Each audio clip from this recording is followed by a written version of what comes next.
நம்ம இன்றைக்கி என்ன பார்க்க போகிறோம்னா, ஒரே நேரத்தில் எத்தனை படங்கள் தாங்க பார்க்க முடியும்? ஒரு படம் பார்க்கலாம், 2 படம் பார்க்கலாம், 3 படம் பார்க்கலாம். இது என்னங்க 10 படம் ஒரே டைமில் வெளியானா என்ன தாங்க பண்ணுறது? இந்த பொங்கலுக்கு நீங்கள் பொங்கல் பானையில் பொங்கல் வைக்கிறீங்களோ இல்லையோங்க, கண்டிப்பாக திரையரங்கில் ஃபுல்லாகவே நீங்கள் படுத்து தூங்கிக்கலாங்க. அப்படிப்பட்ட படங்களை அவங்க வெளிப்பட்டிருக்காங்க. கிட்டத்தட்ட 10 படங்களுக்கு மேலே தமிழ் திரையுலகில் இருக்கிற திரையுலகில் எல்லா திரையரங்கிலுமே வெளியாகுதுன்னு தாங்க நம்ம சொல்லி ஆகணும்.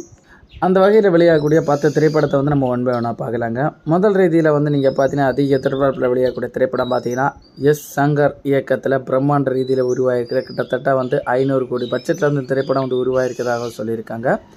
ராம் சரணோட நடிப்பில் உருவாயிருந்த கேம் சேஞ்சர் திரைப்படம் தாங்க இந்த ஆண்டு அதிக எதிர்பார்ப்பில் வெளியாகக்கூடிய திரைப்படமாக இருக்குது. அதனைத் தொடர்ந்து வணங்கான்னு சொல்லிட்ட திரைப்படங்க அருண் விஜயோட நடிப்பில் பாலாவுடைய இயக்கத்தில் திரைப்படம் உருவாகிருக்குதுங்க. பாலா டைரக்டர்னால் அவருடைய கதைத்தளம் தனி ஒரு ஜேனரில் இருக்கிறனால அதிக ரசிகர்கள் அவருக்குமே இருக்கிறாங்க. தாரகப்பட்டை, அவனிவன், பிதாமகன், பரதேசி என அவருடைய டிஃப்ரெண்ட் ஜேனரில் எடுக்கப்படுற அவருடைய கதைத்தளத்துக்கு எக்கச்சக்கமான ரசிகர்கள் தற்போதைக்கு வரைக்கும் இருக்கிறாங்க.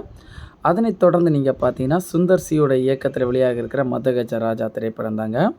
விஷால், சந்தானம் இவங்களோட நடிப்பில் அந்த திரைப்படம் உருவாகிருக்குதுங்க.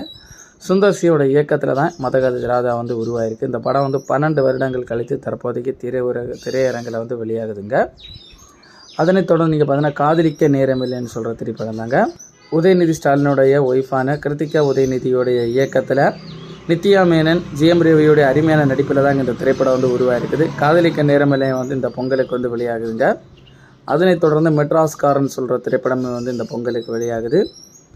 அதனைத் தொடர்ந்து கேப்டன் விஜயகாந்தோடைய 2வது மகன் நடிக்கப்பட்ட படைத்தலைவன் சொல்கிற திரைப்படமும் இந்த ஆண்டு வெளியாகுது.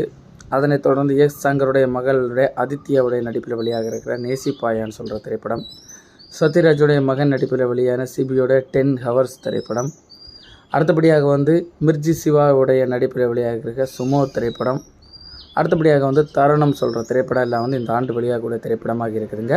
இந்த 10 திரைப்படத்தில் உங்களுக்கு அதிக எதிர்பார்க்கக்கூடிய வெளியாகக்கூடிய திரைப்படத்தை நீங்கள் அதிகம் எக்ஸ்பெக்ட் பண்ணிட்டு இந்த படத்தை நாங்கள் இந்த பொங்கலுக்கு பார்ப்போம் அப்படி சொல்கிற திரைப்படத்தை நீங்கள் கமெண்ட்டில் தெரிவிச்சுக்கோங்க.